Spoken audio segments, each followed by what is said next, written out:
ಜಿಲ್ಲೆಯಲ್ಲಿ ಬಾಬಾ ಸಾಹೇಬ್ ಅಂಬೇಡ್ಕರ್ ಅವರ ಜಯಂತಿಯನ್ನ ವಿವಿಧ ಸೇವಾ ಕಾರ್ಯಕ್ರಮಗಳ ಮೂಲಕ ಅರ್ಥಪೂರ್ಣವಾಗಿ ಆಚರಿಸಲಾಯಿತು.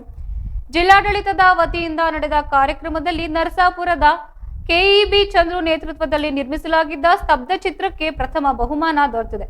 ಈ ಮೂಲಕ ಜಯಂತಿಗೆ ವಿಶೇಷ ಮೆರುಗು ನೀಡಲಾಗಿದ್ದು, ರಂಗಮಂದಿರದಲ್ಲಿ ಏರ್ಪಡಿಸಿದ್ದ ವೇದಿಕೆ ಸಮಾರಂಭದಲ್ಲಿ ಶಾಸಕರಾದ ಕೊತ್ತೂರು ಮಂಜುನಾಥ್ ಮತ್ತು ವಿಧಾನ ಪರಿಷತ್ ಸದಸ್ಯರಾದ ಅನಿಲ್ ಕುಮಾರ್ ಅವರು ನರಸಾಪುರದ ಚಂದ್ರು ತಂಡಕ್ಕೆ 1 ಲಕ್ಷ ರೂಪಾಯಿ ನಗದು ಬಹುಮಾನ ನೀಡಿ ಗೌರವಿಸಿದ್ದಾರೆ. ಚಂದ್ರು ಚೆನ್ನಯ್ಯ, ನಾಗೇಶ್ ಬಾಬು, ಗೋಪಿನಾಥ್ ಬಾಲಾಜಿ, ಮುತ್ತು ವೆಂಕಟೇಶ್ ಬಾಬು, ಭೀಮರಾಜ್, ಎನ್ಕೆ ಸತೀಶ್, ಗಣೇಶ್ ಸೇರಿದಂತೆ ಹಲವರು ಈ ಬಹುಮಾನಗಳನ್ನು ಸ್ವೀಕರಿಸಿದ್ದಾರೆ.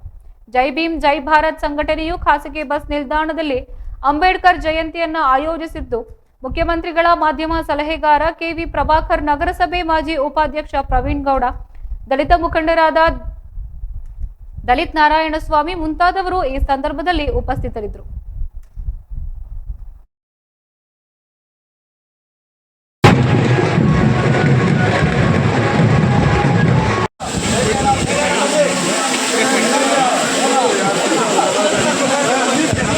ನರಸಾಪುರ ಮೊದಲ